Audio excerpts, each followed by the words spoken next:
15 years, how much better are you going to be? Are you getting better every single day? That's the question, right? And it's just taking small steps. You don't try to get it all done in one day, in 1 week. Check the streets, white tee, animal pads. Check the streets with me like I'm eating cannibals. And welcome back to another episode of Key Factors Podcast Real Estate AF, where the AF stands for And Finance. And I'm your host, Mark Jones, and we are powered by LoanBot, smarter mortgage matching. And today we're going to be talking about hard money. Over the past couple of discussions, we've talked about builder business. We've talked with brokers, realtors, discussing that concept. We even had Tommy Fryer with the Meritage Homes in here to join us and give his take on the building aspect of it. But I came across an article that struck me by surprise, and it kind of makes sense, but I've brought along a friend who's been on here a couple of times to get her take on all of this hard money discussion. So without further ado, let me introduce Jade Florez. Jade, how are you? Good. How are you? Doing well. So having you back, we're now at 30,000 subscribers, and there are probably some folks that didn't get to see any of your discussions before. If you could tell us a little bit about yourself. So I'm a mom of 4, and I manage a hard money lending company. Been doing that for about a decade. I've been investing also since I was 22. So I manage Central Texas for Longhorn Investments. Okay. And how did you get into that? Tell us a little bit more. Into hard money? Heck yeah. Well, Because nobody really just falls into hard money. no. Most of the time people stay away from it until they know more about it, then they use it. Well, so I found out about it in an unusual way. So first deal ever when I was 22 years old, failed on it. Remember we kind of talked about that last time. But while I was failing on my deal, I had to learn more about hard money because I was in a hard money loan. Okay. So I learned all the ins and outs of hard money and discovered what I liked and what I didn't like, and ended up being an expert at it by the time we were done failing. Yeah. Then flash forward about a year later after that, I got approached by a hard money lending company through a wholesale deal. Okay. So made that connection there. And then they flew me out to Dallas, had no sales experience whatsoever, just, a little bit of my experience with the previous deal I had done with hard money. And they hired me on the spot, came home. We had probably 5 people in our company at the time. It was pretty small, Okay. 5 reps. And I just completely did grassroots. So I started with local RIAs. Do you remember the RIAs back in the day? Absolutely. Those are not so popular anymore, but they were back then. Went to local RIAs, met new investors, and built my business that way. Boom. Okay. So you mentioned something that I would rather you explain than me, which is the idea of wholesale. Do you deal with, number one, do you deal with a lot of wholesale? Number 2 probably goes before number 1. What is wholesaling? A lot of people talk about it, and not too many of the folks listening to this get that knock on their doorstep, but I want them to know what it is. So wholesaling, in short, is just a person who approaches a seller, right, and gets a property under contract for a certain amount of money, and they assign that for a fee, which is the assignment fee, to an investor like myself. Yep. And the investor pays the assignment fee and then takes over the underlying contract, and they close on it. So a wholesale fee is pretty much like a middleman. Yeah, exactly. Okay. Middleman, either one. But yes, I deal with them all the time because most of the deals that the investors purchase are typically some type of wholesale deal. That makes sense. So in today's market, are you seeing, so we've got, and I'll paint the picture of what today's market looks like. We've got, I'm not going to say high interest rate. We've got higher than what we've seen in previous years, but lower than what we've seen in most recent years. As far as interest rate goes, we've got buyer sentiment that is, I'll say they are on the fence. They're on the fence about what the future looks like. They're on the fence about moving forward to purchase that first home. But yet I have not stopped doing deals for investors since this started. And I'm seeing a continuous rise in that. Is it they're taking advantage of the market? What are you seeing out there in regards to, let's say, your pipeline and the folks that you work with? Well, production for 2025 significantly larger than 2024. Really? By at least 25%. Wow. And I do think it's interesting because the market has shifted Yeah. for sure. But I will say production has gone up. So investors are definitely taking advantage of the fact that these homes are sitting. Mhm. They're able to get it for a little bit more of a discount. At the same time, we're also, as investors, having to understand that the homes, when we sell them, are also sitting. That's right. So it's a give and take there, but they're busy, I will say. People are still buying actively. And buying, it's a strange concept because a lot of folks out there, let's say on the real estate side and the home buyer side that tune into this show, are feeling that hurt, that squeeze of where am I going to get the next amount of money to suffice for this property that I want to buy. So they're holding off, and therefore the properties are sitting longer. We're not seeing prices drop dramatically like they said it would. And reason being is most of the folks that are listing still have a sub 3% interest rate. So is it really a harm off their back to let it sit? Not really. And I think what a lot of the consumers today are not understanding is the idea of investors are coming in, and we're not talking big box investors. We're talking mom and pop investors. The second time through however many time utilizing what they have available to leverage and build their empire, so to speak. That being the case, what do you think that the sentiment or the hold off in today's buyer is, and why investors are not having any problems going, I'm going to pull the trigger on that? Well, so I want to backtrack too, Sure. because you mentioned the big box buyers. Yep. I feel like a lot of them have fallen off. I agree. So I do agree. it is primarily mom and pop investors. I do think that they are, well, one, I think there's more education around it. So I think more people are learning more about fixing and flipping. Mm-hmm. But two, there's still an upside to it, right? Because a lot of these people, most of the investment properties that people are buying are not homeowners that have a beautiful home that they bought 3 years ago. The majority of properties that people are buying on the investment side of things are some type of distress situation. Makes sense. Or they really do need to be fixed up, or somebody's passed away. Mm-hmm. So there's a lot of upside there still because they can utilize something like a hard money loan, right? Right. Fix it up, build in all that equity, and then resell it. Again, they are sitting a little bit longer, but if they're getting good deals, which a lot of people are getting educated finally on how to actually buy good deals, there's enough equity to where even if they have higher days on market, they're still profiting. Okay. So early in this discussion, I want to give the folks a little nugget of value. What would you say is a good deal from an investor standpoint? Because there's so many ways to chop up a good deal. Me personally, as a flipper, I could see a deal that I'm buying to hold and see that as a good deal, whereas the different investor looking for a different MO is going, that's not a good deal. Mm-hmm. What are your thoughts? Well, it depends on exit strategy too. Sure. Right? So if we're talking about flips, especially for a new investor, my rule of thumb is just follow the 70% rule, right? Get 30% equity in the deal because by the time that you buy it and you resell it, you're already in for about 10%. So then you've got a 20% equity spread. Then you have holding costs, right? And your holding costs are going to be longer because you're sitting in these things. Oh, absolutely. Higher days on market. So that will give you enough equity spread to be able to still be profitable. So I always tell new investors, follow the 70% rule.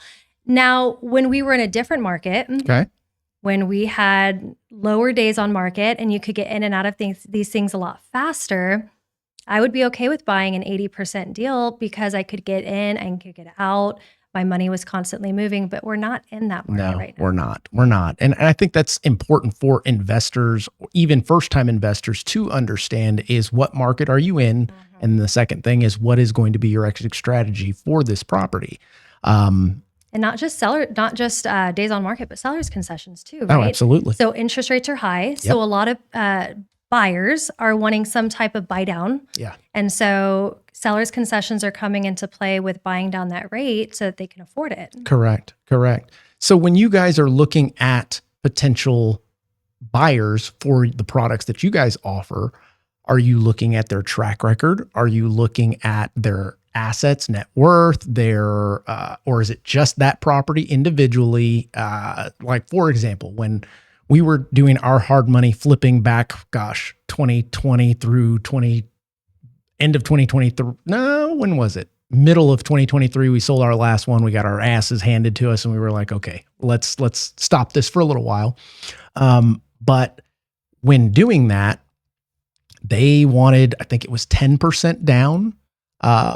And then they wanted our strategy, what we were going to use. Well, our strategy was, we're going to use your money to buy it. We're going to use our money to fix it. Bottom line, we're going fast. We don't have time to do inspection and this and that. So the idea was, give us the big chunk. We'll use our chunks to get all the stuff redone, get it on the market and sold.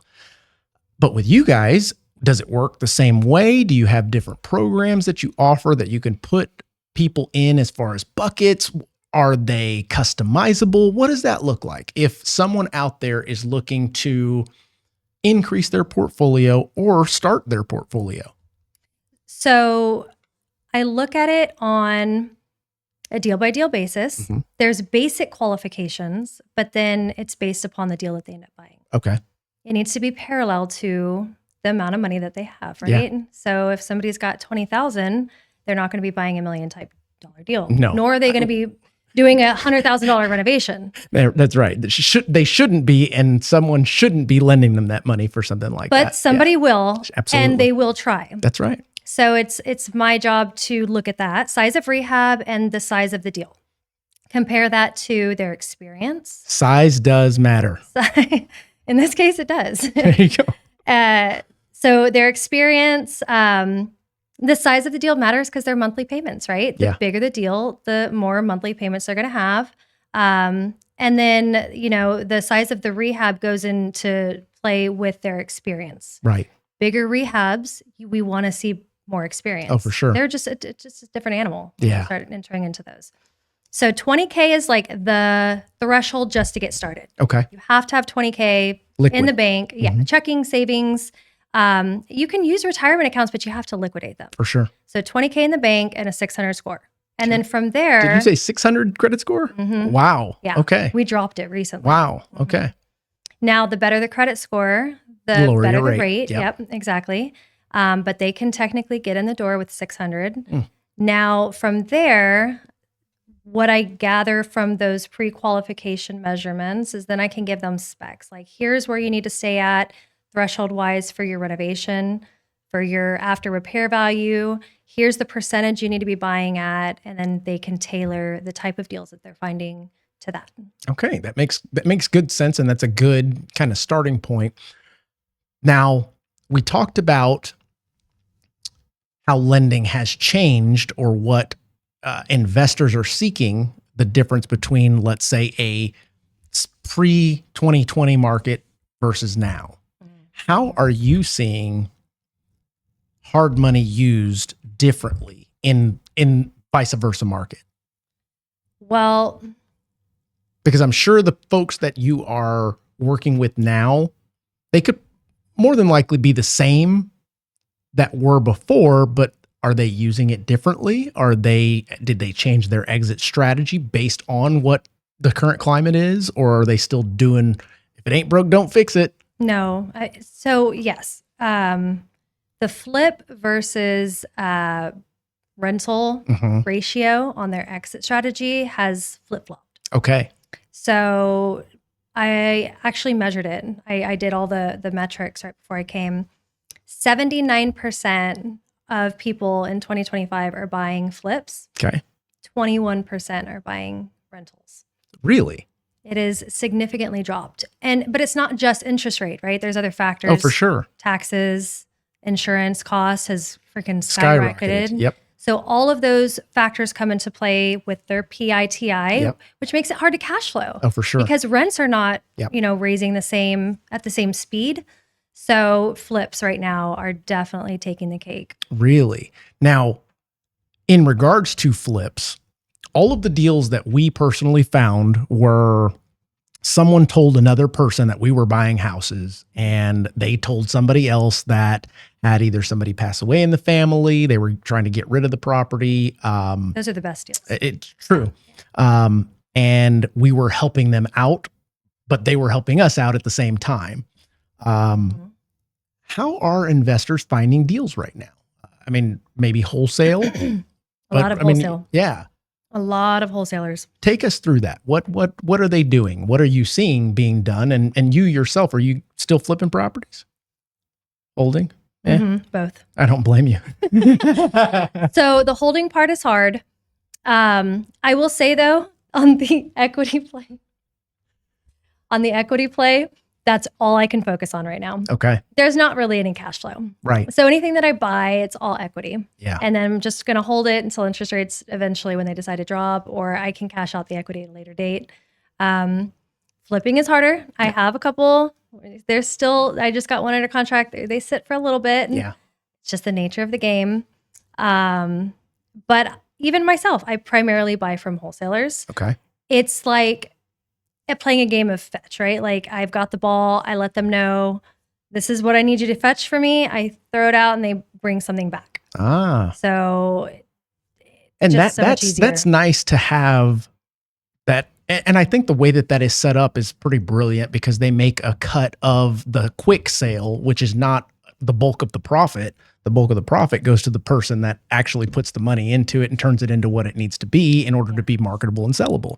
So the way that they make their money is, okay, so let's backtrack on what a wholesaler does, because there you go. I think it's important to know like what they do to make their money.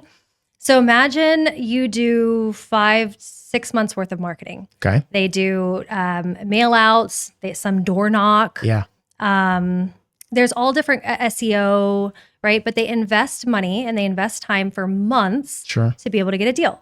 Then they have to meet the seller, build rapport, negotiate with the seller. All of this can take, a wholesaler could maybe get one deal in 6 months. Wow. So then they negotiate the deal with the seller, and then they have to find the buyer for it, which is somebody like myself. So it's a lot of effort just to get a deal. And I think until somebody actually goes and does all of that, they don't understand the nature of what a wholesaler actually has to do. Yeah. I'm not talking about the daisy chainers who just like throw fees on somebody else's deal. I'm talking about the people that get organic deals. But sometimes these wholesalers make, I've seen $80,000 wholesale fees. Wow. Yeah. That's impressive. Yeah. Okay. Sometimes they're $3,000, sometimes they're $5,000, sometimes they're $20,000. Yeah. The spread that is built in is what the wholesaler has worked to build in. And the lower that they can negotiate the original price with the seller, the more spread, the more money they can make on the deal. So as long as my numbers work, I'm okay with it. But wholesalers can make a good amount of money on the deals that they. So then the idea of buying houses on the courthouse, is that still a thing? Is that still something that you're seeing your customers utilizing you guys' funds to do? Most of the time they have to use their own money, period, because it's like, I need to have the wire by the end of the day. Yes. Yeah. With those, it's very old school. You Right. have to have like your money in your suitcase and show up. We don't do that because you have to go through the traditional title process. We want to make sure Clear we're title. Insured. We have our, vendor's lien on there. But they can buy it and come back to me. That's what I was going afterwards. to ask is, could someone utilize their money to secure the property? Because realistically, that is the name of the game, is buying the home before anybody else gets to it. That's what makes your profit, so to speak. And then praying that there's not more than what you thought or anticipated that needs to be fixed, repaired, upgraded, Yeah. etc. I don't have a lot of those. I'll be honest. Yeah. The best deals are if they can get them before they go to auction and they negotiate directly with the seller. Right. Those are going to be, honestly, in my experience, more profitable than if they have to buy them at the auction. Yeah, that makes sense. That does make sense. So from your side of the tracks, which I'm in lending, you're in lending, but we lend on two totally different, I'm residential, first-time buyer, multi-buyer, that kind of stuff, 20-25% down, period. Or we're going non-QM, which is like a DSCR concept. Yep. which those have been on the rise dramatically. So I can only imagine that your side is doing the same, because they're the same type of buyers, but I think on your side of the tracks, they're a little bit more advanced, educated, and willing to leverage versus the mom and pop investor that is going, okay, what are the traditional ways we're going to do this by the book, and we're going to buy one property maybe every 10 years concept. Which doesn't really make any sense if you think about it. I love it. Go. On a $100,000 property, 20% down on an investment down payment, that's 20 grand for $100,000. And you're not going to find that. Yeah. Like, so typically it's going to be around $40,000 for a down payment on a $200,000 home. That's right. If they go, traditional on conventional loan, you can buy like 3 or 4 investment properties with that amount Using that if you use the BRRRR method. Yeah. And you have all the equity in there afterwards. So you not only have equity, but you have a lower down payment, and you typically cash flow a little bit better because your mortgage is lower since you have all the equity and you got it for cheaper than what it's actually valued for. That's right. So it just doesn't make any sense to go traditionally. That's very true. And as an investor putting that hat on, the idea is to use someone else's money first always and leverage that to the max. If you can, and this is a side note, but also pertaining to this, the BRRRR method, you mentioned it. And I know you've explained it to us before, but it was probably two and a half years ago.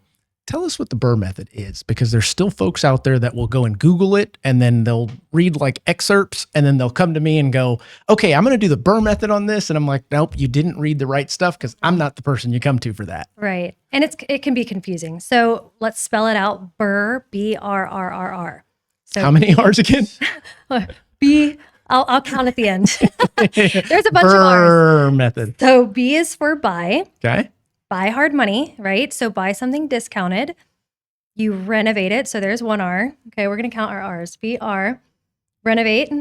And then once the renovation is done, refinance, rent, repeat. So 4 R's. Okay. And when they're doing that, what is the goal? What is the overall goal in that? Reduce the requirement for the 20% down payment, because we do 100% funding. Okay. So if they get a 70% deal, for instance, or a 75% deal, I'll fund all of purchase and all of rehab. Wow. So there's no down payment, just closing costs. Yeah. So let's say they spend $8,000, well, max $10,000 on closing costs, right? Title policy, insurance, survey, appraisal, prorated monthly payment, all that, 10 grand, right? They buy the house, they renovate it. We fund all of the renovation. Right. And then when the renovation is done, then they go to refinance. Now, if this investor is coming to you now at this point, because you're the refinance, and you do either a DSCR type product or a conventional type product, and they've already bought it at 70%, what loan to value do you go up to for those? 80%? It depends how many units. I mean, if it's a single unit, We'll then say single family home. single family will do 20%. So 80% LTV. So if they're in my loan at 70%, and they can go to you and you go up to 80%, they have a 10% threshold right now. So not only do they not have a down payment on their refinance, but they could potentially roll some of the closing costs into their loan, because there's that threshold of 10% of equity, right? And in some cases, there's even more equity after the refi because of what they've done to the property 100%. that they can pull money out. So say use they for the go next deal? up to 80%, right? Now they still have 20% equity left over. Right. So all they really have, if they can roll their closing costs in, is the original $10,000 hard money closing cost payment, or the closing cost amount that they put out of pocket. So they could potentially have that whole property with an extra 20% in equity after everything's said and done, because they did the BRRRR method. Yeah. So own a property, an investment property, for 10 grand out of pocket. And now, because they have that 20% threshold, right? So now your loan with them is less than had they bought it at market value. So they're typically, their payments are lower as well. Wow. So I want to look at something real quick. And JC, before you throw that up, let me put a new one on there. Okay, you can throw it up now. I wanted to look up, because there's a lot of folks out there that I'm still seeing, especially on social media, that the big lenders, the big investors, the hedge funds are buying up all the properties. And I call BS on it. And I'd like to find out, let's see here, overall in the US, what is the breakdown of investment properties that are owned by mom and pop investors versus institutional null investors. Bang. Let's see what this says. Okay, what do we know? It says in a joint center from the housing study of Harvard, 2021, that's quite a while ago, 25% single family rental units are owned by non-individual investors. Up from 17%. So it has increased. Let's see here. Comments, 80% of single rentals are held by mom and pop investors. So a large majority, and we're not talking like a little bit more, a large majority, the ratio is totally lopsided. It's more mom and pop investors that own most of the investment properties that are out there on the market. And only 3% are held by mega landlords, which are over 1,000 homes. So that shows that's your BlackRock. That's your absolutely. Yeah. So the idea of these folks on social media that are sharing the concept of the BlackRocks are taking over, they're going to push people out of their homes, this and that, I call BS. Why? Data is what it is. But at the same time, I'm also seeing real life and people like yourself that are doing plenty of volume, and you don't lend to a BlackRock. No. They use their own money. Yeah. Right? So therefore, you're working with the mom and pop investors, and there's plenty of business opportunity to go around. So I'm wondering why that idea is not being spread further that, hey, you buyer, you own a home? Great. You've got some money sitting around. Why don't you throw your hat in the ring type concept? I feel like nobody talks about it. It's like hard money. Yeah. It's like the underground world of lending. It's true. Nobody advertises it. Well, the idea has always had a negative connotation, which I don't understand why. The higher interest rates. Yeah, but it is what it is. Yeah. As an investor, I go, wait a minute, higher interest rate, I get to use that as a write-off. It's very true. Their interest-only payments, it's 100% deductible. Absolutely. It scares people. I think the interest rates scare people. And I think people are becoming more okay with it because the traditional interest rates are raising. Yeah. So they're like 7%, but a hard money loan is, 10%. Oh, that's not that much more. Yeah. But back then, interest rates were 3-4%. Correct. So an 11%, 10% hard money loan was like, whoa. Yeah. You're taking advantage of us. Good point. So the gap has definitely closed. So as rates are higher, is hard money equally as higher like it was when rates were at 3s? Or no, right? No. So that's what I'm seeing on the non-QM side. It's almost what they are in traditional financing. Yes. And it's like, guys, use this as much as you can because at a certain point, the other rates will come back down and then you can start buying and holding again. Or use this money to do that and then to acquire and then use that money to BRRRR out of it. You can always refinance too. Absolutely. I mean, you're not stuck in a loan forever. No. But yeah, no, I agree. And I think, so the gap's closing, people are becoming more okay with that, more comfortable with that. But there's not enough education surrounding how to do things the non-traditional way of buying, renovating, refinancing. Everyone's taught to buy a home, 20% down, and just continue to do that. So I do wish there was more education. Yeah. I just don't know. Well, I've got this article. These two guys here, this is really what struck this conversation. Headline, real estate investors explain why they're willing to pay nearly double in interest to work with private money lenders, which you would consider yourself private money lender, right? Yes. Right. Yeah, that's hard money. Look at these two clowns. They're making money, just so you guys know, taking risks. Mike, I can't even say his last name, Gurius, I don't know. And Kevin Hart, not the original. I'm like, why does that name sound so familiar? Wait a minute. Okay, and these guys are out of Kentucky. Let's go into this. I'm not going to read the whole thing. And says the G-Man told Business Insider that compared with working with traditional lenders, there's a lot less paperwork and a lot fewer hoops to jump through. Yep. He and Hart would quit their W-2 jobs to invest in real estate and pursue financial independence, do wholesales, and flips primarily in Louisville, Kentucky. What in the heck is a hotel? So it's similar to a wholesale. The only difference is they buy it and they'll just resell it without doing any work to it. Or sometimes they'll just do something very cosmetic Okay. and then put it on the market right away. Okay. So a quicker flip. Yes. And a lot of times wholesales will go to another investor. Okay. And not always. Sure. But a lot of times when I've done wholesales, I will just sell it to another investor. Makes sense. Okay. They also own more than 20 rental properties, including short, mid, and long-term, which BI verified by looking at settlement statements and closing documents. So they're not full of it, guys. They are the real deal.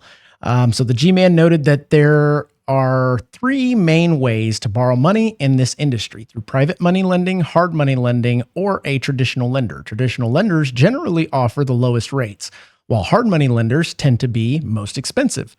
As of right now, having this conversation, what we are seeing is interest rates between 10 and 12% with private money lenders. Hard money lenders we're seeing around 11 to 13, and usually they're a little bit higher just because they're actually going to have some staff and office building. And if you went through a Fannie Mae or Freddie Mac, interest rate could be anywhere from 6 to 7%. Let's see here, working in PMLs and closing deals quickly. While private lenders can't compete with traditional lenders, no cost, they can offer speed. And the importance to this guy with the G and Hart are closing deals weekly, meaning they're buying, they're in buy mode, they're bullish, they're attacking the market. We do our own inspections because Kevin has all the experience, and we don't need to do appraisals because we're working with off-market sellers who are happy to work with us on the price. He went on to say things can just move a lot quicker, and it's what allows us to buy properties in a matter of days versus a matter of weeks, which makes good sense. So let me continue. G said that fastest they'd ever closed a deal was 8 days, whereas working with a traditional lender would take up to 30 days and require more paperwork and headaches. I'll end it there. How accurate is what they're saying? So there's a lot to chew. There is, yeah. So if you go back up, so for instance, tell me when to stop. A couple of different things. You can stop right there. So the difference between private money and hard money, typically in what we are technically a private money lender because it's our own capital that we're lending out, right? Yep. The way that they're using this term is private money lenders would be like attorneys or people that have money in like a self-directed IRA, an individual. Yep. But you also have to remember that with private money lenders, their money is capped. Yeah, that's true. They don't have an unlimited supply of money. So, if they have $1 million, that's only going to go into maybe 3 deals. That's right. And then they're done, and they have to wait for you to sell that house to be able to do anything else. That's right. Hard money lenders, we have an abundant amount of money. You can do as many deals as you need to continuously recycle, Makes right? good sense. Yep. Interest rates that he's saying, that also depends on experience and loyalty. So hard money lenders do go as low as 10.5, which is comparable to private money lenders. Absolutely. And yeah, it can go up to 13% depending on how qualified you are. Now, closing time frame, yes, it's a huge selling point for private and hard money to go that route because, I've closed a deal in 48 hours. Wow. So fast. Wow. Mm-hmm. Yeah. Go into foreclosure and you have to get that wire out to save that person's house. Sure. So the speed of use is very unique, which is great. Yeah. And you don't have to jump through hoops. So like I said, Very true. Qualifications are bank statements to show me you have money and then your credit score, and that's it. Wow. We don't look at tax returns. We don't look at debt to income ratios, No. employment verification. You could have never worked in your entire life, and we don't care. Main thing is capital. So less hoops to jump through. For sure. And like they say, time kills all deals. And if you do have a deal on the docket, It's like, let's get this thing to funding ASAP before they change their mind or before something happens. They go to foreclosure. Yeah. Shit hits the fan. Now you got to ask for more money to clean the shit off the fan before you close. And it's like, we didn't even have to get there if we used hard money. Mm-hmm. So speed of use. Yeah, you do have higher interest rates. I would agree with that. But again, speed of use and ease of use are huge. Yeah, most especially definitely. when you're trying to do more volume. So when I would imagine that the interest rate, like we've talked about, is one of the hurdles that first, second time investors maybe have to deal with or have to overcome. What is a combatant that you use that makes sense when talking to somebody like that? Well, you're only in the loan for a couple months. Mm-hmm. This is not a 30-year, 15-year note. You're not even going to be in the loan hopefully for a year. That's true. And if you are, that's not a successful flip. I totally agree. Like, you should only be in my loan for anywhere from 3 to 6 months. Yeah. Okay. And if it goes on longer than that, something had to have not gone right. Right. So, and essentially they're paying interest only on the deal. So I don't know, doing some round math, they're adding, let's say the interest payment for round number purposes is $1,500 a month times 6. We know what that is. And essentially, JC, if you don't have this on the screen, don't put it on the screen. Let's see here. Times, let's say worst case scenario, 7 months. So they paid $10,500 in interest. Their closing costs could have been negotiated and paid by the sellers. Is there a cap on these kind of deals in regards to seller contributions? Like, for example, when we're using non-QM, well, I'll start with traditional. Traditional, anytime you mention investment, max you're going to get is 2%. Doesn't matter how much you put down. It is what it is. Conventional deal. Going the non-QM, I haven't seen a cap on it. On your side, what does that look like? we don't want them to net below 100%. Okay. We want them to have a little bit of skin in the game. Mm-hmm. Because we're funding all of purchase and all of rehab. Yeah. The people that don't have any skin in the game are way more likely to say, you know what, you can take it. That's right. You can foreclose. Yeah. And that's not a good spot for you guys to be in. So that leads me to another question randomly. Are there telling signs that you have experienced in doing these types of deals where you can go, oh shit, this wasn't a good loan. This wasn't a good investment? Yes. Typically newer guys, Mm-hmm. or how would you say it? They know it's not, and they will continue to do those serial defaulters. Okay. You can usually tell if the rehab is too large, they don't have enough capital, they don't understand what they're doing, they're relying on the contractor, typically the people that just don't do enough research, and Right. I can see it from a mile away, and they're relying on everybody else to do it for them. Right. Not understanding that all of those people are financially invested in it. They're making money off of you. That's right. They're not here for your best interest. And those are typically the deals that go wrong. Naive and lazy, in my opinion. Yeah. So I tell you what, could you give me an example of a shit show that you've experienced recently? Oh God, I have so many. Bring it on. This is what they want to hear. My God, let me think of one recently. All the foreclosures are shit shows, if we're being completely honest. Yeah. I had one that I did not realize was like a serial type, whatever you want to call it, bad borrower. Okay. There you go. That's what we're going to say. Yeah. Okay. So they worked together. So the realtor also acted as a wholesaler, Okay. but he was partners with the borrower. Oh, okay. Okay. These were guys out of Boston. The realtor would put a large assignment fee in there and cash them out on the front end behind the scenes. Okay. So then the borrower is all in at still 100%, but he got a big lump sum with his realtor partner on the front end. Then they also act as the contractor. So they built in GC fees into this renovation.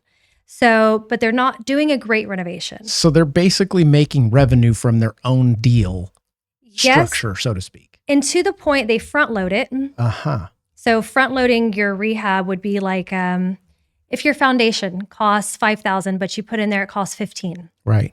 And then the foundation's done and we send you $15,000, but you really only needed $5,000 and you front load and you take out the extra $10,000 for yourself. Yep. That's front loading it. So getting out a bunch of funds from renovation at the very beginning, and then they default. And then we get stuck with a property. So in those cases, would that not be the last one that they get an opportunity to do, you would think? So then... Or do they flip? Well, that's where the shit show comes into play. So we foreclose on them. Okay. And then they get somebody, it turned out to be his dad. Oh, wow. In a separate LLC that they tried to apply through. And these have to be purchased in an LLC, if I'm not mistaken, right? No, they can purchase in their personal name, but they're masking through an LLC.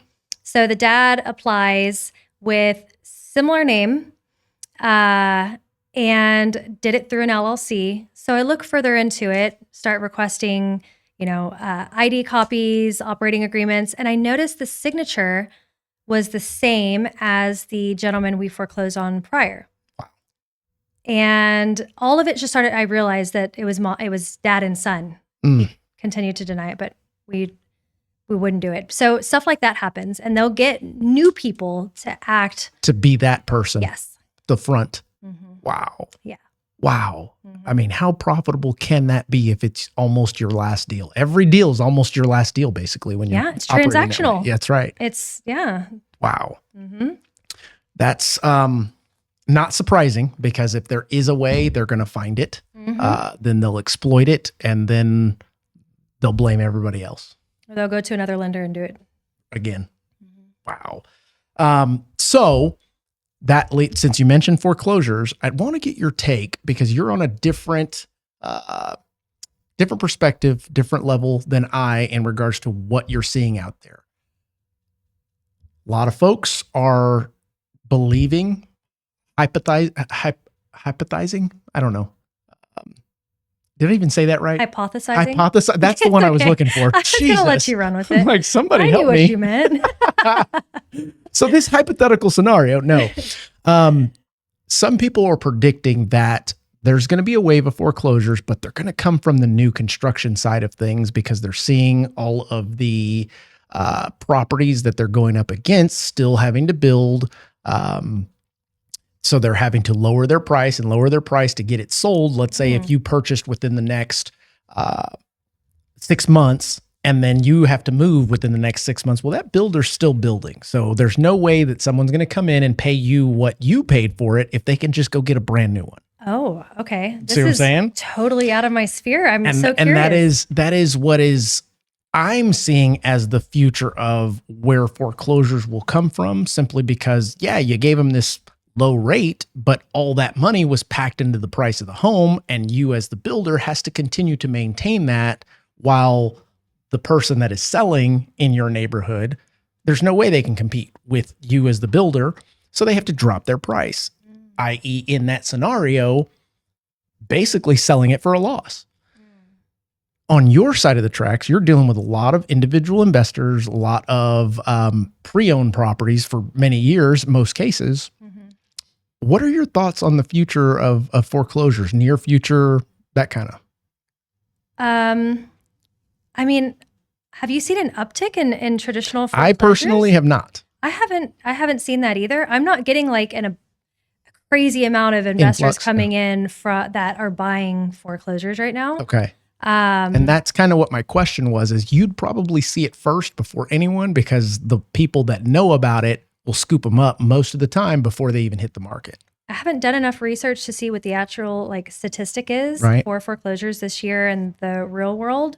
Mine is really just the hard money world. Right. But I haven't seen a huge amount of, like you said, influx of people buying foreclosures per se. It's always been a source. Yeah. It's inevitable. It's just a source, people are forever going to be in some type of situation where they have to, or they get foreclosed on, or they have to sell before they get foreclosed on. True. It's always been a source. I haven't seen that like dramatically increase to where it's raised red flags. Yeah. I have seen a little bit of an uptick in foreclosures on the hard money side, I will say. Okay. Investors that just get in over their heads. Yeah. So And that's a lot of improper planning. Would you say that it is not doing enough legwork in the beginning, or too many surprises, lack of experience? I mean, there's a ton of different reasons as to why, but what do you think that the reason for that is for this new wave of hard money foreclosures? I would say number one would be getting in over their head, Okay. trying to do too many large rehabs at one time. Those typically go south. Yeah. And so we try to limit those for the borrower's own interest. Honestly. Yeah. And we did two at the same time, and it was a cluster, or using the same GC, same crew. It's like, okay, now they're going over there. I wouldn't recommend it either. And they get excited and they feel confident because they've done several and they want to scale, which is understandable, but it becomes really hard when you do multiple. I'm talking 3 or 4 big projects at a time. In addition, and this is not a bad thing or a great thing, but you guys make it so simple to get a hold of this money that they feel like they've already won and they haven't done shit yet. It's the confidence. Does that make sense? Yeah. They were able to capitalize on the property with very little down. They came in with a game plan to refinance it, or to rehab it. I'm sorry. And at a certain point, like you said, life happens, and oh shit, the foundation does actually cost a little bit more than what we intended. Yes, the financial management of multiple large projects, Yeah. because the bigger the project, the more capital you need, inevitably, right? Yes. Money is moving around at a much faster and larger pace, Sure. especially when you have multiple at a time. So that, the second thing I would say is the inexperience, relying on other people, not doing your due diligence. That's big. Yeah. And then the third would be giving money to contractors. Yes, that is.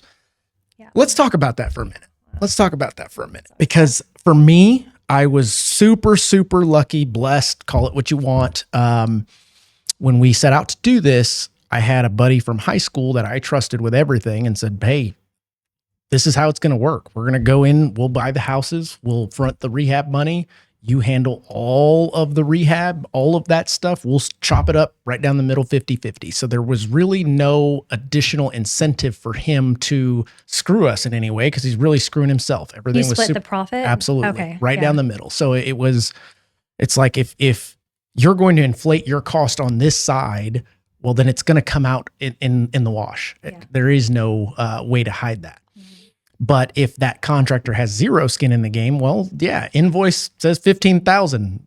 All we have to go off of is we can't do that, so I guess it's 15,000 type concept. Which is how most people do it. Yep. The problem is the lump deposits, the lump sum deposits. So Okay. my contractor needs a deposit of 15,000. You give that contractor 15 grand, and sometimes what happens is that 15 grand gets applied to somebody else's project. Yep. And if something happens on the other person's project, then they don't have that money, because most of them are not set financially, That's right. capitalized, right? Well capitalized. And then they don't have money to start or do thing that you paid them for on your project. That's right. So then your project either gets delayed or it just never gets done, or they disappear, which is usually what happens. That's right. I compare it to like back in the day when I worked at the bank, people would do the same thing with checks. They'd deposit a check over here, then they'd go over here and they'd write a check to their other bank account, and it was just floating money from account to account. So you're floating money from project to project, hoping it doesn't catch up. And at a certain point, it'll implode. So the way to mitigate that is not give large down payments. I pay when the work is done. That's right. That's right. That is a great tip for most that have not done it before. If you are starting a project, number one, make sure that you get plenty of references on the contractor. Yes, that's big. Make sure that you're monitoring what the heck they're doing. And there's no reason in the world that you shouldn't compare that contractor that you're working with right now. I mean, hey, they say it's going to cost that much. Well, they should be able to stand behind it. So I'm going to check with somebody else on the pricing of that. And if it lines up, okay, sounds good. Getting multiple bids. Absolutely. Yeah. You should always get multiple bids, and then visit the project. Mm, Like, people will trust the contractor to do what and they'll get lazy. that's right. And they don't go on site, and they'll pay before going and actually verifying the work was done. Man, I can't fathom, because we were on site on all of them. It was like, number one, we wanted to know how it was all done. I can't imagine, but at the same time, I kind of can, because you've got a chunk of change that you want to grow. You've got your normal job, let's say, that you do on a day-to-day. This is the money that's supposed to be working for me. I'm not working for this money. So therefore, I'm going to continue what I'm doing, and I'm going to put the shades on over here. Man, I can see how that would happen. Yeah. And it usually goes wrong. Yeah.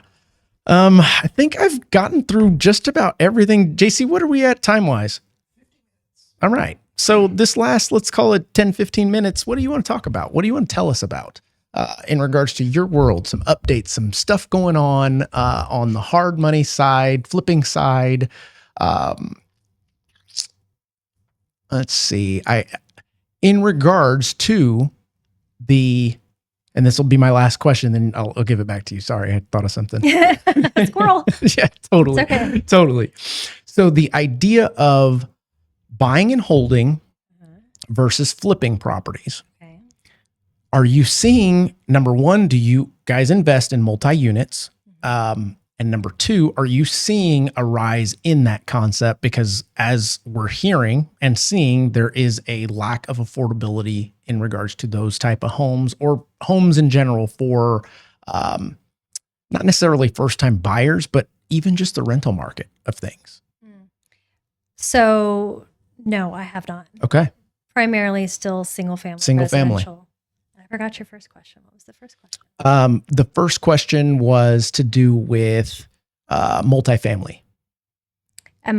I don't do very much of them at all. Oh, I But do. do you guys lend on them? Yes. Okay. 1 to 4 doors. Okay. Anything after that's commercial. Gotcha. I don't do a whole lot. Really? I don't have a whole lot of buyers for them, which is surprising. I'm shocked at that, because, like, for example, Austin, I'm hearing that's what's happening up there because of the way that it's growing. Really? They're just stacking people in to these new concept unit type things. I've maybe done 1 single family in a whole quarter. Wow. Not much at all. Okay. Well, that's good to know. Yeah. That's good. And you do a lot of volume, so Yeah. you would know. And I don't do much of those at all. Wow. So that either means that there's a lack of those here in our local market that have opportunity to make money, because let's face it, investors don't invest to lose money or to break even. But I don't ever break even, guys. That's not the concept of investing. The idea of, for example, New York.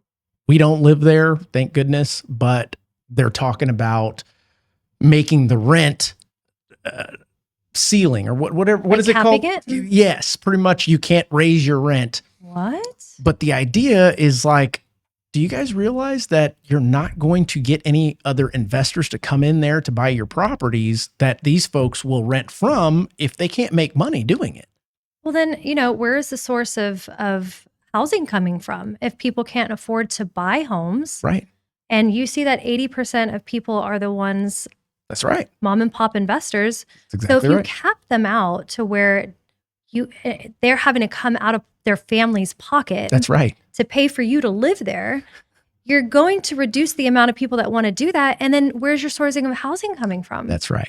And I was talking to somebody recently about this, and it was like one of those tug at your heartstrings, because there's people that can't afford it. Totally understand. I empathize with those people.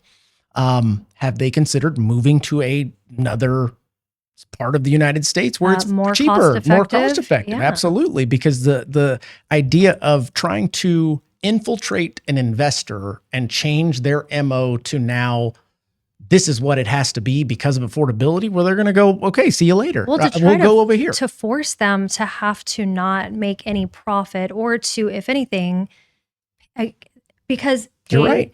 mom and pop landlord is just somebody that has a family that's trying to make and these cash flows are not much, No. right? So they're just trying to make a little extra money for their family. Yeah. If you put them in the red, then they're taking $100, $200, $300 a month out of their family's pocket. Mhm. to be able to pay for you to live there. That's exactly correct. Well, how do you think that that's How is it acceptable? possible? Right. Yeah. No, I totally agree with your sentiment on that. It's just getting folks to understand the basic economics of it. The driver of these properties moving in the first place is the fact that an investor sees an opportunity for their money to make them more money. And like we said, 80% of them are mom and pop. So it's not like this could be their whole life savings that they put into this property, hoping to get that residual back after that original investment is paid off. Now they're living on that minus taxes, minus insurance, et cetera. But putting a cap on it, I mean, how can that even work? I feel like that shouldn't be legal. JC, do you know what it's called? What is it called that they're trying to do in New York? I'm not going to say free rent. Let me see here. Even like the foreclosure process, I think people have a weird understanding of that as well, or a weird impression of that, because I've personally been through it, and I can't remember exactly where, but I can tell you Texas and every state's a little bit different, but they make it very easy for tenants who understand how to do certain things to stay in a property without paying for it. Right. So imagine my family, right? I've got 4 kids that I am taking care of. And the rental properties that I have, if somebody stays in that home and they're not paying me for 2 or 3 months, we'll say it's $1,500 a month. That's what, $3,500 bucks? Yep. No, what is that? $4,500 bucks that I've just taken from my children to be able to pay for you to live there for free. That's right. Rent free. Rent freeze. There you go. Rent freeze. New York. Okay. What you're referring to is New York generally under umbrella term rent regulation, more specifically a term Housing Stability and Tenant Protection Act of 2019. Is often cited for recent major reforms in landlord-tenant laws in New York State and within New York City. Part of the state, 2 key programs are rent control. That's what I was looking for. Rent control. Strict cap on the rents for certain older units. And rent stabilization. And I think what they're essentially saying is these investors have owned these properties for so long that they're already made money. They've already made enough money. How do you know what their life is like? Yeah. How do you know what their expenses are? How do you know what any of this stuff is? But it's almost like you're penalizing someone. I said penalizing instead of penalizing. What a weirdo. That was a little weird. What a weirdo.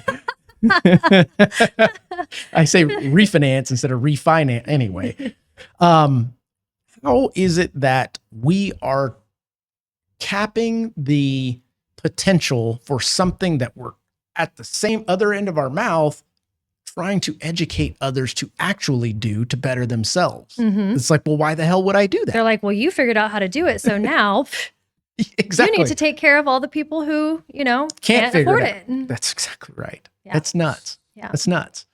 So yeah, I just wanted that popped in. I'm like, now seems like a good time to talk about New York. That's why we live in Texas. That's right. That's right. So I've gotten through everything that I wanted to ask. I think that there's plenty for the folks listening to dabble on and to actually utilize. Yeah, I feel like you went through quite a bit. There was quite a We bit. talked about wholesaling, Yes. the difference between private and traditional hard money financing, Yep. how to get started, the BRRRR method, which we spelled out and found out it really only has 4 BRRRRs. And it's not really BRRRR. It's more like BRRRR. It's like BRRRR. There you go. And then But not Nicki Minaj, like BRRRR. no, Never not mind. like There you go. like a BRRRR. I love it. Yeah. So now they know how they can buy a rental property with only 10 grand Yep. instead of having to put 20% down on every property that they buy. Absolutely. Right? Maximize the amount of money that they have by leveraging the right way, not the way that everybody tells them to do it, but doing it the right way. Buying more rental properties, building their cash flow, building their equity. Those are like little banks that you can set yourself up with That's very true. for retirement. That's very true. That will continue to appreciate and that you'll continue to pay down. And like I tell everyone when they ask me about my flipping journey and the idea of this hits even harder when the person went to college and paid all this money. I'm like, you paid how much for college? And we talked about that, remember? Did we? Yeah, the School of Hard Knocks. Yeah. Yeah. I mean, it's like you paid, let's say, I don't know, 20, 40 grand in a year for your college. If you go through a property flip and let's say you lose 10, 20 grand, I'm hoping that you learn something, because at the end of the day, that still was a cheaper education or lesson than going to college. And most that are coming out of college can't use that piece of paper for anything right now. And another thing that I want to point out, though, since, this floor is yours. A little bit of tidbit, like property flipping is great, but it's transactional. Okay. We have to keep that in mind. It's transactional. Just like a wholesale deal, it's transactional. You do it, you make money, but that's it. After that transaction is done, that's it. Yeah. So you have to use, and I always suggest people use flipping as a way to graduate. Okay. And then utilize those transactional profits to continue to build your longer term profit, which can be buying rental properties, buying short-term, long-term rentals. You can even use hard money to start creating notes. Okay. So like you can buy the property, renovate it, refinance into another type of loan, and then you can always wrap that note and stabilize that note for a couple years, sell that off to a note buyer. But that's cash flow right there as well. So there's a long-term strategy to continue to build wealth, but flipping can be utilized as the interim transaction to be able to build your capital to do that. Yes, that was well put. That is very well put. Jade, it's always a pleasure. Is there anything else you want to tell these folks out there? Call me. Okay, there you go. So I will put Jade's information into the description of this episode. So if you guys out there have questions about flipping properties, if you have questions about what it takes in order to do that, maybe it's something that you've done differently before and want to get somebody else's take in regards to an expert's opinion, reach out to her. I'm working on getting her to become the national hard money lender for LoanBot, so you may see a lot of her. That being said, guys, Jade, I want to thank you again for joining me on this discussion. And the folks out there, I promise you as my commitment to continue bringing experts from all different angles of this great industry we call mortgage and real estate. That being said, we will catch you on the next one.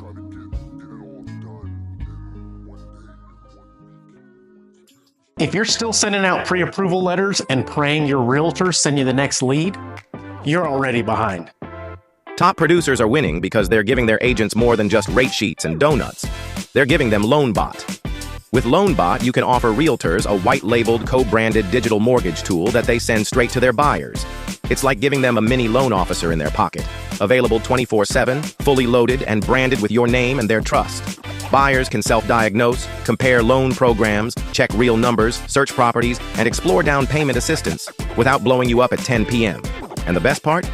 You see everything, every scenario, every lead, every milestone. You're looped in the whole way. LoanBot isn't a widget. It's the referral machine you've been waiting for. Here's the deal. Your realtors can get it from us directly for $9.99 a month. But it'd be in your best interest if they got it from you. Either way, they're going to get it. White labeled, co-branded, transparent, and more. Sign up for your demo with our team of innovators.